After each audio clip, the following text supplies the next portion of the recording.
happy Vijayadashmi. The NDTV Auto Show wishes you all a very happy festive season.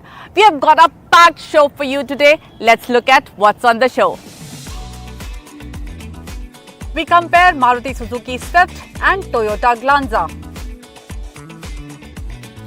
Take you on a walk around of BYD's E-Max 7 MPV. We test the mileage of Nexon ICNG. First up will be a comparison of Maruti Suzuki Swift with its cousin Toyota Glanza, which is also Maruti Suzuki Baleno, to tell you which one is the best hatchback for you. Besides, we will take you on a walk around of BYD E-Max, an electric MPV, and we will also do a fuel efficiency test of Nexon CNG. आज की बहस इन दोनों hatchbacks के बीच में है।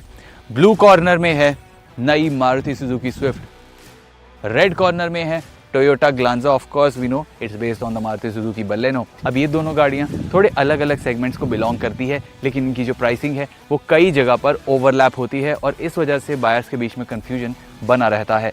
तो आज वही कन्फ्यूजन क्लियर करेंगे और इसके साथ कुछ बढ़िया से इंटरेस्टिंग टेस्ट कंडक्ट करेंगे और उनका रिजल्ट क्या आता है, कौन सी गाड़ी उसमें अव्वल आती है, आपको पता चल जाएगा। अब टोयोटा ग्लांजा 6.86 लाख से 10 लाख रुपए के बीच में इसकी प्राइसिंग रहती है।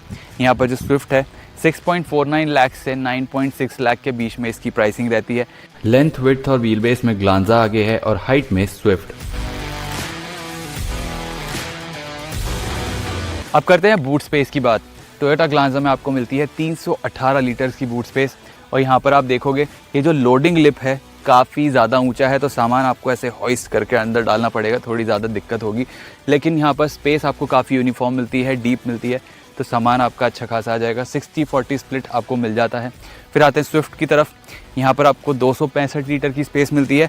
लोडिंग लिप थोड़ा नीचे है तो उतनी दिक्कत नहीं होगी सामान डालने में, और यहाँ पर भी आपको 60-40 स्प्लिट मिल जाता है। एंड थैंकफुली यहाँ पर भी स्पेस काफ़ी यूनिफॉर्म है, तो सामान आपका अच्छा खासा यहाँ पर आ जाएगा, बट थोड़ा कम आएगा ग्लांजा के मुकाबले। अभी मैं बैठा हूँ स्विफ्ट की रियर सीट में और अगर आपको बहुत सारी स्पेस चाहिए तो वो यहाँ पर नहीं मिलेगी, आपको ठीक ठाक स्पेस मिलेगी। ये देखिए मेरी हाइट 5'9" है, मेरा हेड ऑलमोस्ट ब्रश कर रहा है रूफ से और ये सीट को मैंने अपने हिसाब से सेट किया हुआ है। नी रूम ठीक है, लेकिन अंडर थाई सपोर्ट बहुत खास नहीं है। यहाँ पर आपको कोई फोल्डेबल आर्मरेस्ट वगैरह नहीं मिलता है और ये जो सीट्स हैं थैंकफुली इनमें आपको 3 point seat belt centre passenger के लिए भी मिलती है। एडजस्टेबल हेडरेस्ट दोनों गाड़ियों में है, यहाँ पर कोई हेडरेस्ट दिया ही नहीं गया है, लेकिन उसके अलावा आपको स्टोरेज स्पेस मिल जाती है सीट बैक पॉकेट के थ्रू। और जो डोर पॉकेट है वो सिर्फ एक बॉटल के लिए, वो भी 500 ml की बॉटल होगी ना, तो वो डल सकती है। बाकी यहाँ पे आपको फ़ोन रखने की जगह मिल जाती है, एक टाइप सी एक टाइप ए सॉकेट मिल जाता है, रियर AC वेंट्स मिल जाते हैं। अगर आपको रियर सीट एक्सपीरियंस ज़्यादा मैटर करता है तो वो आपको मिलता है ग्लांजा में। यहाँ पर आपको बड़ा सीट स्क्वाब मिलता है, तो अंडर थाई सपोर्ट बढ़िया है, हेडरूम हल्का सा बेहतर है, उसके अलावा नी रूम डिसेंट है और यहाँ पर आपको पीछे रियर AC वेंट्स मिलते हैं, type A type C socket दिए गए हैं। आपके जो डोर पॉकेट्स हैं इनका भी साइज़ यहाँ पर बड़ा है, बट एक जो छोटी सी प्रॉब्लम वो है कि सेंटर पैसेंजर को यहाँ पर आपको लैप बेल्ट मिलती है, 3 पॉइंट सीट बेल्ट नहीं मिलती है। एंड यहाँ पर बीच में हेडरेस्ट तो दिया ही नहीं है, just like the Swift. Glanza का कैबिन थोड़ा ज़्यादा सॉफ्ट टच मटेरियल और पियानो ब्लैक यूज़ करने के कारण प्रीमियम है, लेकिन फीचर्स के मामले में टक्कर कांटे की है। दोनों में 9 इंच की touch screen with wireless phone mirroring, 6 speaker, cruise control और ऑटो क्लाइमेट कंट्रोल जैसे फीचर्स हैं। सेफ्टी में 6 airbags, ABS with EBD, ESC और आइसोफिक्स जैसे फीचर्स कॉमन हैं।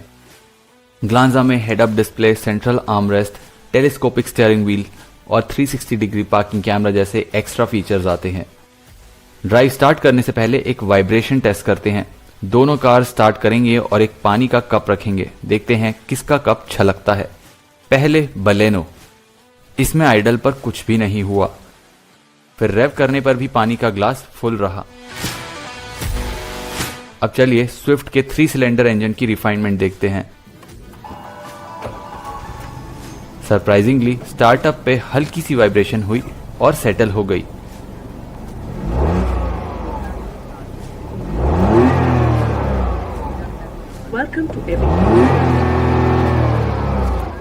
फिर रेव करने पर भी पानी बाहर नहीं गिरा। तो ये Z12E इंजन की आवाज थोड़ी कर्कश जरूर है, लेकिन ये इंजन खुद स्मूथ है।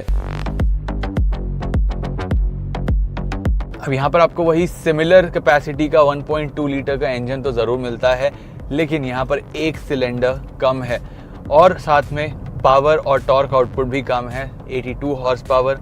और यहाँ पर AMT के साथ आपको मिलती है 111.7 न्यूटन मीटर्स की पीक टॉर्क। और कंपैरिजन फेयर हो उसके लिए मैं यहाँ पर इसका 5 स्पीड AMT वर्जन ही चला रहा हूँ और ये मुझे कंफर्म हो गया है कि जो AMT के कैरेक्टरिस्टिक हैं वो काफ़ी सिमिलर हैं दोनों गाड़ियों में। ख़राब रास्तों पर नई स्विफ्ट मुझे ग्लांजा के कंपैरिजन में काफ़ी बेहतर लगी। इसको उतना स्लो डाउन नहीं करना पड़ता है जितना आपको ग्लांजा को एहतियात से चलाना पड़ता है उन ज़्यादा बुरे रास्तों पर, तो ये एक अच्छी बात है। और गाड़ी काफ़ी ज़्यादा सॉलिड ज़रूर लगती है despite the weight going down. अब यहाँ पर पावर और टॉर्क आउटपुट कम हुआ है तो फ्यूल इकोनॉमी भी काफ़ी ज़्यादा बड़ी है। इसमें आपको 24.8 से लेकर 25.8 kmpl की फ्यूल इकोनॉमी मिलती है और इसमें इसके हल्के वजन का भी हाथ है, ये पहले से काफ़ी ज़्यादा हल्की हो गई है, तो इस कारण आपको यहाँ पर इकोनॉमी ग्लांजा से बेहतर मिलती है। ग्लांजा की ड्राइवर सीट पर आके आपको थोड़ा ज़्यादा एयरी फीलिंग आती है, आपको लगता है कि आप थोड़ा बड़ी गाड़ी में बैठे हो। अब यहाँ पर उसके अलावा आपको ये भी पता ज़रूर चलता है कि आप थोड़े बड़े इंजन को चला रहे हो। क्यूबिक कैपेसिटी दोनों इंजन की सेम है, स्विफ्ट में भी 1.2 है, यहाँ भी 1.2 है, जिसकी पावर आउटपुट थोड़ी ज़्यादा है और टॉर्क आउटपुट हल्की सी ज़्यादा है। और ये इसके 0 to 100 रन में भी दर्शाता है। यहाँ पर मैंने इसका AMT वर्जन ही चलाया है। अब हेड नॉट्स तो ज़रूर होते हैं यहाँ पे, देखिए आप। ऑल्दो ये इंजन रिस्पॉन्सिव काफ़ी है, साथ ही इसका गियर बॉक्स भी रिस्पॉन्सिव है, लेकिन आपने देखा होगा ये हिचकी ज़रूर लेता है और वो ऑब्वियसली AMTs की इनहेरेंट खासियत है या फिर बुराई है, जो भी कह लीजिए, लेकिन वो आपको दोनों गाड़ियों में जूझना उसके साथ ज़रूर पड़ता है। खराब रास्तों पर टोयोटा ग्लांजा के साथ थोड़ी ज़्यादा एहतियात बरतनी पड़ती है। अब यहाँ पर आपको परफॉर्मेंस थोड़ी बेहतर मिलती है, रिफाइनमेंट थोड़ी ज़्यादा मिलती है, तो माइलेज थोड़ी कम मिलती है स्विफ्ट के मुकाबले में। यहाँ पर इसके 1.2 लीटर 4 सिलेंडर इंजन से आपको मिलती है लगभग 22 किलोमीटर पर लीटर की माइलेज, दोनों ही वेरिएंट्स में, भले ही आप मैनुअल खरीदें या फिर आप AMT खरीदें। साइन ऑफ करने से पहले एक बार ड्रैग रेस के रिजल्ट्स देख लेते हैं। याद रहे कि ये इंजन्स मैनुअल के साथ ज़्यादा तेज हैं एक AMT के मुकाबले। सबसे पहले ग्लांजा।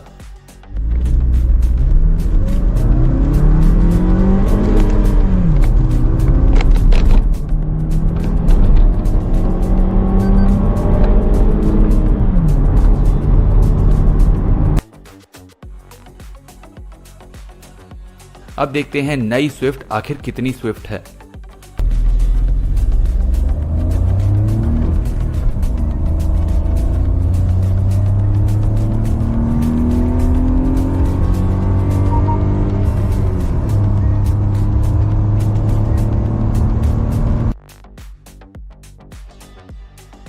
मारुति स्विफ्ट डेफिनेटली एक गुड लुकिंग कार है जिसमें फीचर्स और फ्यूल इकोनॉमी अभी भी अच्छी है, लेकिन इसमें स्पेस और प्रीमियमनेस थोड़ी कम है।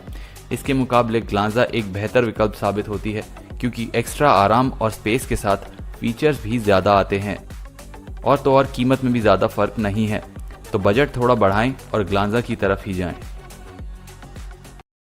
Hello and welcome to NDT Auto. Meet the new E-Max 7. Now this is the successor to the E6 in the Indian market.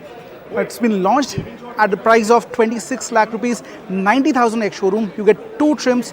The fully loaded top-of-the-line variant will charge you around 29 lakh 90,000 rupees ex-showroom.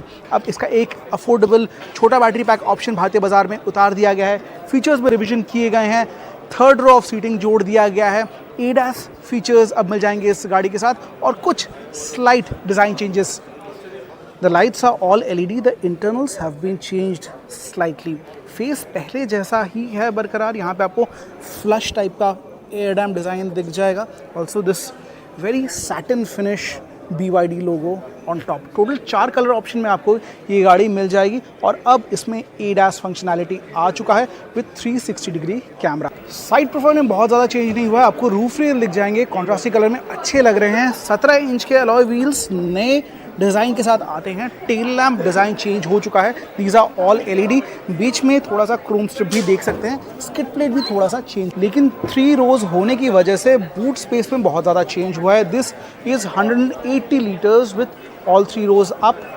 काफ़ी quick release mechanism दिया गया है, और अगर आप third row fold करते हैं which is quite a quick release mechanism, यहाँ पे आपको एक्सपैंड करके 580 लीटर्स का बूट स्पेस मिल जाएगा।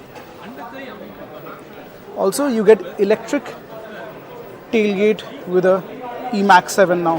जो चार्जिंग पोर्ट है वो साइड की ओर यहाँ पे दिया गया है। अब देखिए, जो बड़ा बैटरी पैक ऑप्शन है लगभग 72 किलोवाट आवर का, उसमें कुछ चेंजेस नहीं किए गए हैं। उसका रेंज जो है लगभग 530 किलोमीटर है क्लेम्ड।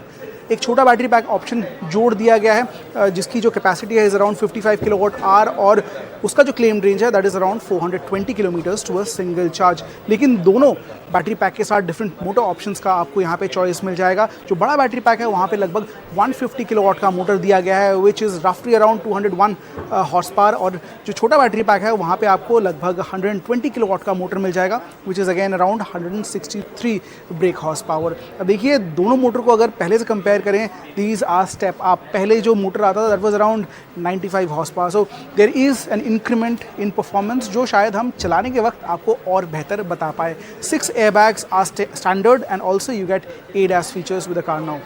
आपको 6 सीटर एंड 7 सीटर का ऑप्शन मिल जाएगा, और प्राइस जो डिफरेंस है लगभग 60,000 रुपये एक्स्ट्रा चुकाने पड़ेंगे अगर आप बेंच सीट लेते हैं मिडिल रो के लिए। थर्ड रो की बात करें तो यहाँ पे आपको एडजस्टेबल हेडरेस्ट मिल जाता है। Quarter glass surface is good. इसका जो सनरूफ है ऑलमोस्ट सेकेंड रो तक आ रहा है, और यहाँ पे स्पेस की अगर बात करें तो legroom is decent for a third row, लेकिन थाई सपोर्ट आपको बिल्कुल नहीं मिलेगा। जो पीछे का बैक रेस्ट है ये भी काफ़ी अपराइट है। आपको काबी होल्स मिल जाते हैं और डेडिकेटेड AC वेंट्स भी दिए गए हैं for little bit of relaxation. Now dimensionally things have not changed. This is the same wheelbase 2800, which means the legroom had to be reworked for the third row accommodation. Now by any stretch of imagination this is not less, लेकिन E6 के मुकाबले आपको थोड़ा सा tight ज़रूर ये feel होगा। मेरी हाइट और वेट के लिए दिस इज़ इनफ। हेडरूम कहें या फिर leg room, I can move around. Again थोड़ा सा थाई सपोर्ट यहाँ भी कम है, द स्क्वाब ऑफ द सीट थोड़ा सा कम लग रहा है, लेकिन you get dedicated AC went जिनका कंट्रोल ये बीचों बीच दिया गया है। 2 USB चार्जिंग पोर्ट्स भी आपको मिल जाएंगे, A type and C type. At this point in time I am sitting in the 7 seater version which means it is a flat bench जिसमें आर्मरेस्ट भी दिया गया है कप होल्डर्स के साथ। This fix type moon roof is something I like. हालांकि panoramic sunroof होती तो और ज़्यादा शायद इंडियंस को ये भाता, लेकिन it is a step up. Seat का जो फैब्रिक है ये भी चेंज हो चुका है। You get this brown leatherette material. 3 adjustable headrest दिए गए हैं for the second row passengers. New steering wheel, something that we have seen in the BYD seal that comes here as well। यहाँ पे controls भी थोड़े बहुत changes हो चुके हैं। यहाँ पे you get cruise control, ADAS के फंक्शनैलिटी वाले फीचर्स भी you can see here as well. 12.8 inch touch screen, बहुत सारे इनबिल्ट ऐप यहाँ आ जाते हैं। 360 डिग्री कैमरा का भी आपको ऑप्शन मिल जाएगा। What I don't like is lot of AC controls are here. This is a party trick. Vertical and portrait, ये लैंडस्केप और पोर्ट्रेट में ये ऑटोमेटिक स्विच करता है दूसरी BYD कार्स की तरह। लॉट ऑफ इनबिल्ट ऐप्स हमने देखा है, बहुत सारे चाइनीज़ कार्स में ये आता है, वैसा ही फीचर्स आपको यहाँ मिल जाएगा। And also you can C a lot of ADAS functionality that can be played around. ये एक स्टेप अप है। डैशबोर्ड की बात करें तो वही आपको पूर वुडन फिनिश मिल जाएगा। ऊपर थोड़ा scratchy hard plastic, decent size glove box यहाँ पे दिया गया है। These seats are electrically adjustable, 4-way for the co passenger, 6-way for the driver. बीचों बीच जो स्पेस है दिस इज ऑल्सो डिसेंट। यहाँ पे 2 USB चार्जिंग पोर्ट्स दिए गए हैं, A and C। The central tunnel area is good. यहाँ पे 2 कप होल्डर्स दिए गए हैं। This gear selector knob has been changed. ये जो एरिया ये ट्विक किया गया है। बहुत सारे कंट्रोल्स यहाँ पे आप देख सकते हैं, makes life easy. On the left is the regen button, on the right is the drive mode button. यहाँ पे वायरलेस चार्जिंग पैड भी रखा गया है। These front seats are ventilated. I think these are must, goes without saying for leather seats. Overall features में revision हुआ है, features पहले से बेहतर हुए हैं, kind of justify the premium BYD asks for. And I think family oriented buyers को अब ये गाड़ी ज़रूर अच्छी लगेगी। आज के वीडियो में मैं आपके लिए ले आया हूं टाटा नेक्सॉन का iCNG वेरिएंट। काफ़ी सिंपल सा मुद्दा है, आज करेंगे इसका माइलेज टेस्ट। सीएनजी में फुल टैंक में कितना देती है टाटा नेक्सॉन iCNG, यही है आज का बड़ा क्वेश्चन। सीएनजी हमने भरा लिया है, प्रेशर थोड़ा सा लो था, 6.3 किलो तक सीएनजी आई है इस टैंक में। 60 लीटर का टैंक दिया गया है। एक बार रीडिंग देख लीजिए, यहाँ पे मैं इसे रीसेट करने वाला हूँ। ये है सीएनजी वाला नंबर। अब चलिए निकलते हैं एंड लेट्स ट्राई आउट। और यहाँ पे मैं दिखा देता हूँ एक सीएनजी स्पेसिफिक मोड भी है। ये देखिए ग्रीन बटन, ग्रीन लाइट जल रही है, इसका मतलब ये है कि ये सीएनजी मोड में एक्टिवेटेड है।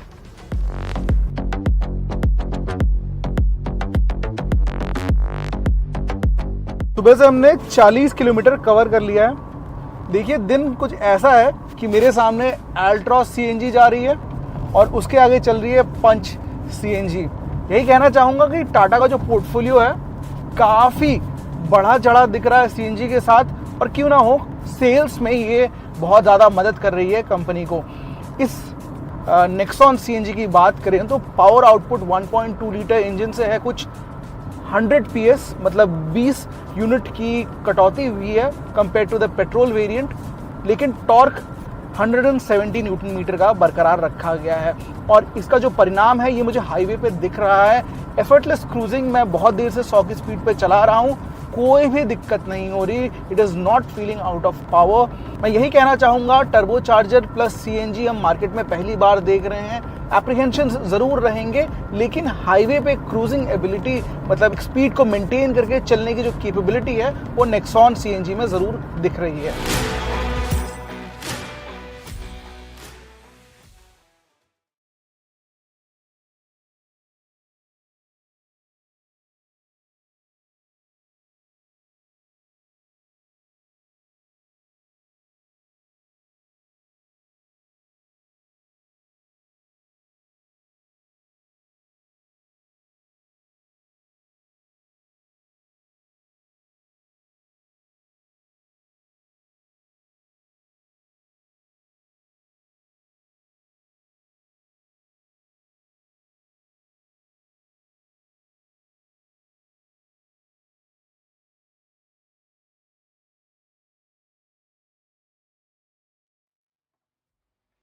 $321 लीटर का बूट स्पेस, और यहाँ पे सिलेंडर देख लीजिए, ट्विन सिलेंडर, टोटल 60 लीटर, लगभग 7 से 8 किलो का गैस एट ए टाइम आप रिफिल कर सकते हैं। 3 बैग मैंने यहाँ पे रखा है and there is still some space, और 2-3 छोटे बैग्स यहाँ पे ज़रूर आ सकते हैं।